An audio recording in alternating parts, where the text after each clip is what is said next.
Welcome. We are so excited for a new year and a new season of the Steel Magnolias podcast. Season 4 kickoff. Here we go.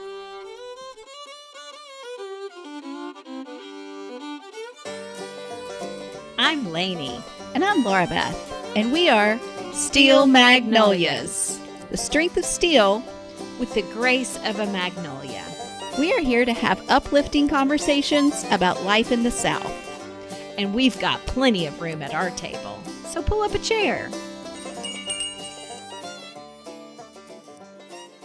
All right, we are back, and I have readers on, and I'm trying to get used to them. Oh my goodness, 2022 has brought me It deals us all kinds of funny cards, doesn't it? a lack of up-close eyesight. I'm used to wearing contacts, but these readers are a trip. So I'll do my best to see if I'm hitting the right button here. But if you are a lover of people of the South, storytelling, hospitable, natured people, just, foods of the South, beautiful landscape, overall culture, you are in the right place. That's the kinds of things we love to talk about. This is the place for you. So we are excited to be back for season 4.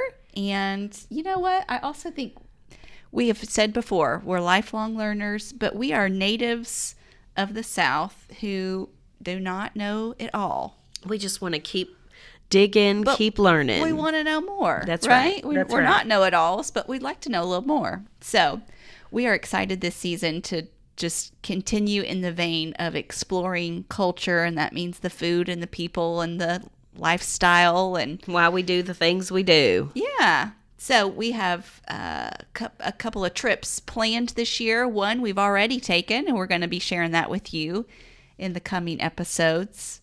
But Lainey, what are you thinking for 2022? Well, trying to set a feasible pace of life with running a business, managing a home. This is just one portion of our life. It's not like we have only this on our plate. We have many things on our plate, as you all do as well. Yeah. So just trying to juggle those in a healthy way and the way we believe the Lord would want us to. Yes. So I'm, looking at an empty calendar and trying to fill it in a healthy way. Yeah. I guess. That's so good. We in our household have, for the first time ever, begun an intentional practice of Sabbath. Okay. And so we talked about this because I was looking at the same. Yes. How do you Sabbath well? Yes. So traditionally in the Jewish culture or Jewish families, they would begin with a Shabbat meal on Friday sundown. Right. And go into a 24-hour period, meaning it ends to Saturday sundown. We are going to go midday Saturday to midday Sunday. And we've done it one time now. And I think it is going to be so interesting to see some of the fruit that comes out of this. Meaning, a lot of the sort of laying down of work in any household, but specifically if you are the woman or the mom, includes food preparation, right? Yeah. So not working to cook means preparing foods Ahead of time. And I did my best. I gave myself a ton of grace for that first weekend. The first time we were going to do it. So I had a couple of things planned, but I kid you not, on Saturday evening, somebody gave us a whole pizza. Like they had an extra pizza. And I was just thinking, I bet this kind of stuff is going to happen all the time. Because you're being intentional. They had no idea that would help us not have food preparation. Obviously, we love pizza. That would have been a win any night of the week. But I just thought, I bet there's going to be lots of little things like that. That's that just fun. Because we said yes to resting, Yeah. that there's going to be even things that are going to come around, people coming around us that are actually helping that don't even realize they're helping. And that's the goodness of God, right? Yes. He's just that kind. So true. There's a book called The Ruthless Elimination of Hurry by an author named John Mark Comer. And if this is sort of a resonating place of I need to rest. And if you follow a Christian faith, he intersects that really well in that book, The Ruthless Elimination of Hurry. So He's an amazing guy, and he's got a real heart for Sabbath. Like the Yeah. Lord has shown him so much in that. There's a site you can see called Practicing the Way. I believe it's .org. okay, that's his site. That he is really digging deep into kind of the ways of Jesus, and Yeah, Sabbath is a big part of that. yeah. There's some great books out about Well, Sabbath. one of the things that I Rest. think is going to be the real differentiator is the phone factor. Right. So let's go there. So for me, I have now come to grips and vocalize the word addicted to the phone. Would love to break addictions related to the phone, but I'm still in that sort of struggle zone. But I think that this Sabbath piece is going to be a good step towards that. But I'm kind of wondering, even culturally, not just even the South, but in a generation that this is such a piece, what are some etiquette pieces, modern etiquette, if you will, that need to come into practice or be taught a little bit stronger in our homes? Yeah, so Amy Vanderbilt didn't have to cover this in her etiquette books, did she? No. I'm almost thinking like when a person or a person older than you or a woman enters the room, you stand. Yeah. When a person is talking to you, you put your phone down. Yeah. Oh, how things have changed. I even feel guilty if I am, like, let's say I pull into the pharmacy to pick up a prescription and I'm on the phone. Talking or looking down and Talking. Yeah. Like, there's a guilt factor if they come to talk to me before I've already put that down. Yeah. Because I just think that's rude. Yeah. We actually were in a restaurant recently that was cafeteria style, and it said big black and white sign, no cell phones. But it's not like They care if you take pictures of their cornbread. It's not that. Exactly. It's like Keep the line moving. pay attention. Yeah. Yes. This is a productive food line, so help us help you. Right. Yeah. We don't have time on people's lunch break to Yeah. put up with you. Yeah. I am still amazed at the conversations I overhear with people being on cell phones in public. Oversharing.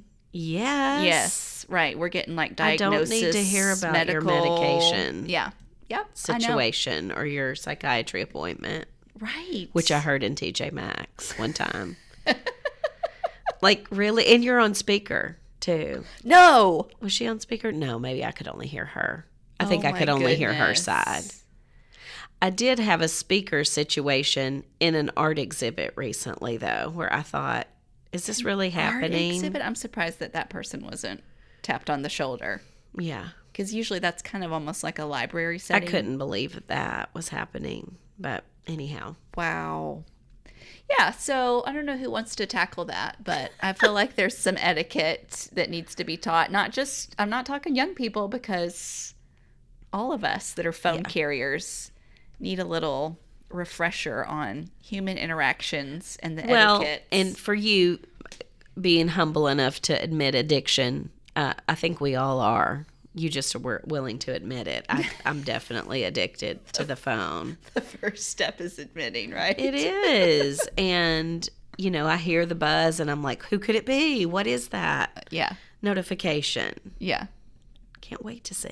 Okay, so I know in these winter months, a lot of people need inspiration for cooking meals. Yes. And, Warm meals. Yeah. Yes.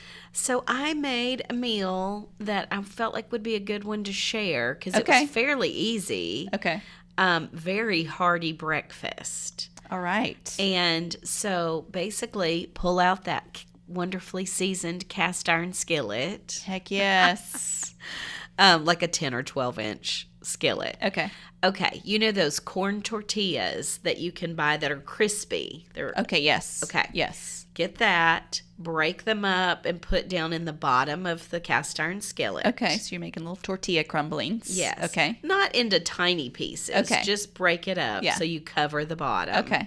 All right. Next, you're going to put a little bit of red enchilada sauce. Oh, okay. Next up, refried beans. Okay. Okay. Then a little bit of Colby Jack or pepper jack cheese shredded. Nice. And then, do I you love know Colby that? Jack. I think you call it queso blanco. Yes.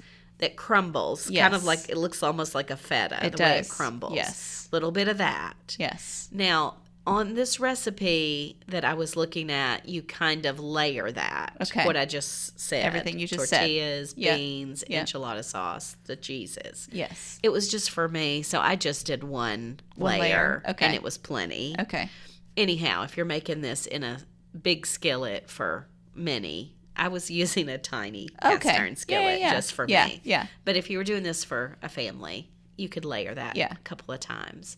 Then you bake it on 350 Okay. until it's bubbly. Okay. Which I want to say I had it in the oven 20-ish, 25 minutes. Okay. Okay. Pull that out. Then you fry your eggs in a different skillet. I was wondering if we were going to get any protein. Okay, great. Well, you've got your beans. Well, for your true, refried true, beans. true. But now you're Yeah. going to fry some eggs however you like them. Okay. Over easy, sunny side up, Okay. however you like your fried eggs. Okay. Do that. Put that into that same skillet. Okay. After and you it's already could do baked. however many exactly after Okay. it's baked. And then chop up some avocado, cilantro. Yum. Put that on top. So you actually got quite a bit of protein Yes. and Yes. healthy fat. Such a wonderful hearty breakfast. Yum. You could just put that right on the table and serve it. Absolutely. Right with out a of the big skillet. spoon Yep. for everybody to kind of spoon out. That sounds so good. It was wonderful. So good. I've made it 2 or 3 times now. Yeah. In my little skillet. Because once you buy those ingredients, Yeah. you know, and you've got it on hand, you can make it a couple of times. That sounds so good. Anyway, very hearty. I think I ate it at 9 or 9:30 in the morning, so I didn't need to eat again till dinner. 'Cause Right. It filled me up. Or so you could make it as a much. breakfast for dinner, which is fun to change things up True, occasionally that's too. true. So I just thought cast iron cooking and just something a little different. We love our cast iron, don't we? In We do. in the South. Okay, so this being top of the year, a lot of people are already planning out what's the calendar going to look like? What do we have to look forward to? Or what trips are we going to take? Or et cetera, et cetera. So I did notice that Travel and Leisure magazine, which I'm sure many of our listeners are familiar with, put Franklin, our hometown, our city we're recording in the 50 best places to travel in 2022. Ooh. Now, these are places like in India and... No way. This is worldwide. Worldwide. Oh, my. Walt Disney World. Some like real iconic places. Okay, and then Franklin. In Franklin. So this is what Travel and Leisure said about Franklin. Franklin firmly grasps onto its small town charms, starting with a quintessentially quaint downtown, chock full of shops and restaurants, finding shelter in brick storefronts lining the sidewalks. The uninitiated might know this place for its past: Civil War museums, battleground sites, and historic markers telling the stories of a slave market, race riots, and black soldiers in the U.S. Colored Troop Division of the Army. All offer points of education and reflection. So it goes on to talk about some of our food, you know, the culinary sort of rise in restaurants, and even there's like a Tennessee whiskey trail now, so that kind of comes through our area. Arrington Vineyards, so all the spirits are mentioned in that regard. The Pilgrimage Festival, which is an annual festival in September, draws a large 2-day lineup of different music artists, and they do get a good varied oh my goodness, lineup. and it's in Franklin, not Nashville. It's in Franklin, know. like right down the street from us. We've thought about even Airbnb in our home for that During weekend that because it's time. almost walkable to the Festival, site of yeah. the festival. So yeah, Franklin's on the map. There is an abundance of people coming. I'm just still amazed that I am we're on too. those sorts of lists. I know, especially when you see these worldwide ones. Right? That's not, best small towns in America. Yes, I could see where we'd be a Of contender for course. anything 'Cause related it's to a very Hallmark-esque. Yes. In fact, I went to a meeting at our city hall a couple Monday nights ago, and there was a Christmas movie being filmed on Main Street. I saw the road closures. The police Twitter notified road and I closures thought, tonight. this is so perfect. The Christmas tree's still up. Yep. Like, it will just be beautiful. Yep. So interesting. So if you have not visited Franklin, hit us up with any questions if you have Yes. plans, because we've been here a long time. We know a lot of the ins and outs and the locals' perspective. If you're coming to Nashville, we did an episode called Visit Nashville last season. So if you're wanting Nashville proper recommendations, I would recommend listening to that episode. But we haven't done a Franklin We episode haven't, but we specifically. might need to do that. So we might need to put that in the fold of season 4, since there's going to be droves of people now. I know. coming. It's funny how I used to, when I was in other places in our country, in the United States, if somebody said, "Where are you from?" it was always Nashville. Oh, for sure. Now, if it's somewhere where I think there's a possibility, like, when we made our trip to Birmingham, you can say I'm from Franklin. Yep. And people know where that is. I know, it's so strange.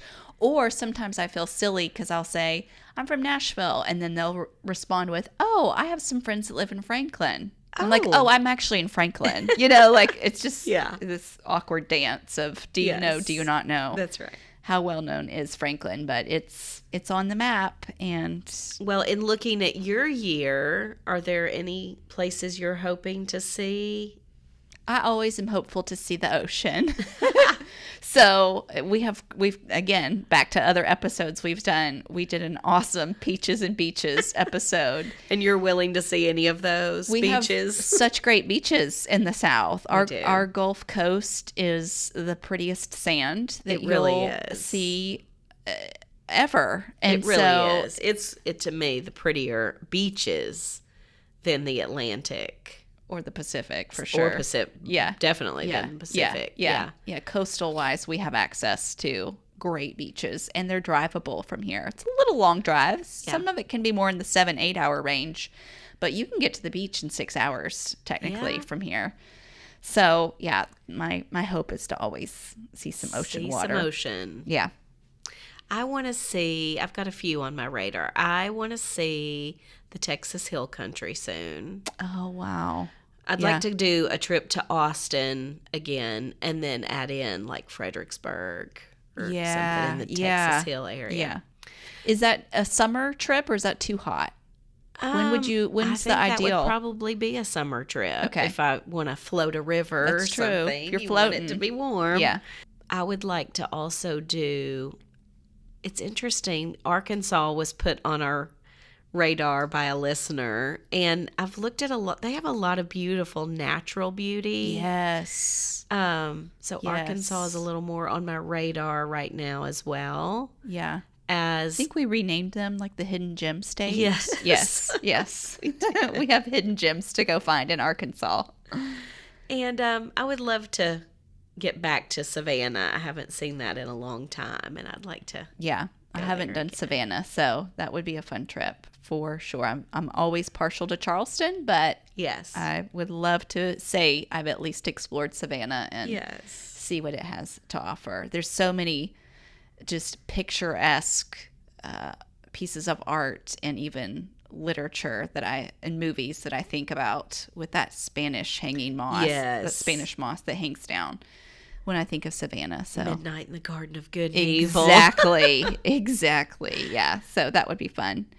Well, this season we are going to be taking some hopefully improved and different formats. We're going to keep a little bit shorter of episodes, not by much, so that we can cover more ground, so that we can stay ahead of topics and make sure that there's consistency from week to week.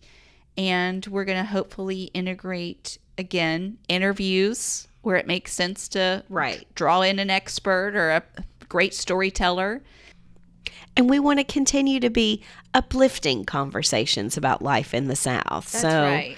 That is, to me, feels so necessary right now. Not only are we still in a pandemic time where businesses have weird hours and some things still aren't open, but it's also winter. Gosh, yes. Where sometimes just to get out of the warm bed and get excited about the day can be a challenge. It does get cold down here in the South, so That's right. We've even had 3 snows in Nashville this I year. know. Crazy. Snow days, like real snow days. Like, not yeah, like salt the roads because we can't get out of the driveway snow days. yeah, we have potholes now from all the salt that's been down. We're not used to that.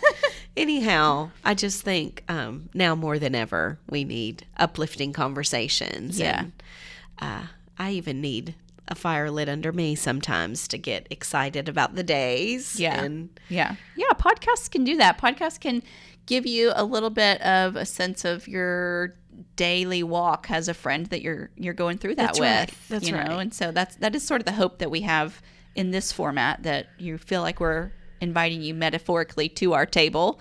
And if you like this format, I would say, of more of just a sister chat format like we've done in this kickoff episode, you might like our Southern Sister Chat, which is our bonus content we offer just to our patrons each month through patreon.com. Those are people that have chosen to support us with financial giving.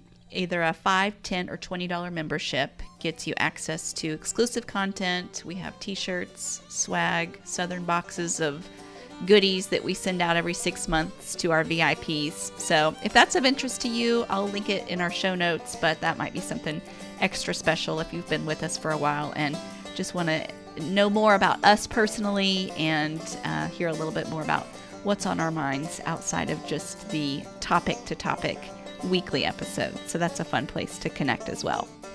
so we're glad to be back at the table with you all. Absolutely. And looking forward to telling you about our trip to Birmingham in the next couple episodes. So with that, I'll just say peace be with you, Laura Beth. Oh, and also with y'all.